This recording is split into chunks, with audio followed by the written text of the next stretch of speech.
There's a really good chance Archaeology is finally going to be added to Minecraft in the 1.20 update, and I think Mojang just gave us our first glimpse of what use it will have.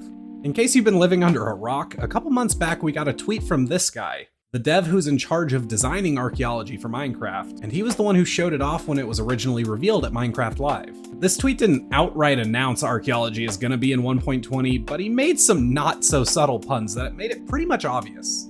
Now, let's back up to the snapshot that dropped earlier this week with the new armor trim mechanic. The trims are an amazing feature, and if you know anything about making data packs, it's also extremely exciting because it will allow you to make completely custom armor without modding the game. That's like an entirely different topic. What we need to talk about specifically is the new smithing table system and the new way you get netherite gear. You now need to get a new item called a netherite upgrade smithing template in addition to the netherite ingot to upgrade diamond gear to netherite. These can only be found in bastion remnants in the nether, and they're consumed to make the upgrade. Yeah, it ain't easy anymore, folks. Inflation's even hitting the netherite market. But what specifically stands out is the fact that the smithing table has 12 smithing templates, 11 of which are purely cosmetic for trimming the armor, but then exactly one that upgrades the item's functionality. That really stands out. The smithing table is a totally overhauled mechanic now, but it's almost like it can't decide what purpose it serves. I mean, let's compare it to other tables with a similar pattern of use. Like, take for instance the loom, the stone cutter, the cartography table. These blocks really just do one thing. The stone cutter will give you block variants of the stone type you put in, the loom lets you make banners, and the cartography table lets you modify maps. In other words, they support one mechanic each. Looking at the smithing table, it supports the trimming mechanic, and that feels pretty much fully fleshed out. Except now we have this weird cousin in the corner of the room, the netherite upgrade template. Its purpose is completely separate from literally any of the other smithing templates. It uses the same mechanic as all the others and falls under the same umbrella of a smithing template, but it's effectively entirely different. It feels kind of forced. Even the smithing table UI awkwardly fades back and forth between the outline of all the other templates and then this one netherite upgrade one.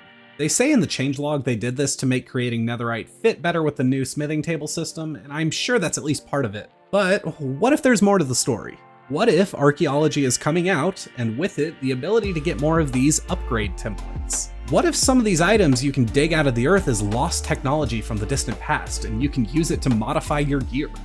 Now, let me be clear, there is no nail in the coffin evidence here that this is the case, but there is some things that do give real credibility to this idea. Let's take specifically a look at the textures of the smithing templates. I noticed two things. First, from what I can see, they're basically a cast mold, which is commonly used in metalsmithing to pour molten metal into a specific shape. They can be recreated using diamonds, so perhaps the blue glow in the design is a diamond lining to protect the integrity of the mold from the heat. The second thing I noticed is related to how you obtain them.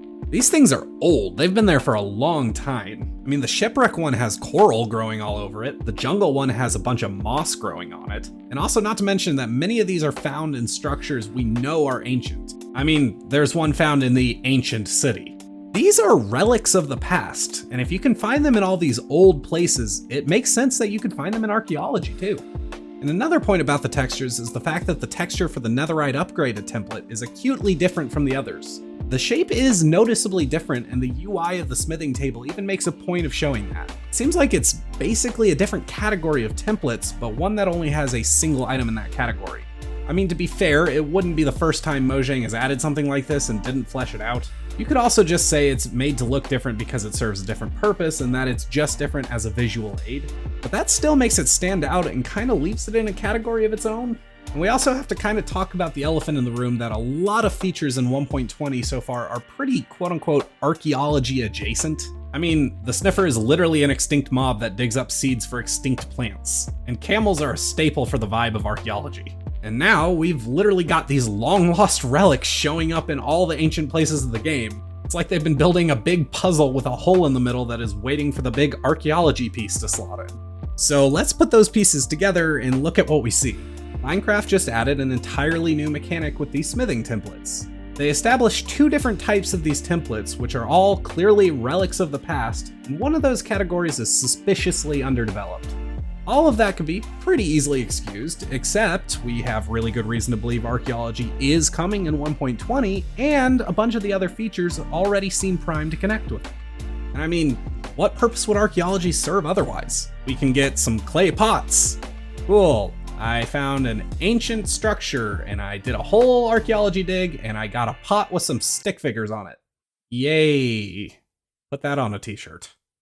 Yeah, they did show that you can get some other loot as well, but the pots are really the only thing unique to archaeology, and considering I can get tons of emeralds, diamonds, whatever, pretty easily with other methods, it kinda leaves archaeology as a useless novelty. They could absolutely add some new thing alongside it to give it a better purpose, but the smithing templates easily fit the bill, and I think there is a good chance that it could be at least one of the major rewards for doing archaeology. At the end of the day though, we won't know until they show us, so we'll just have to see.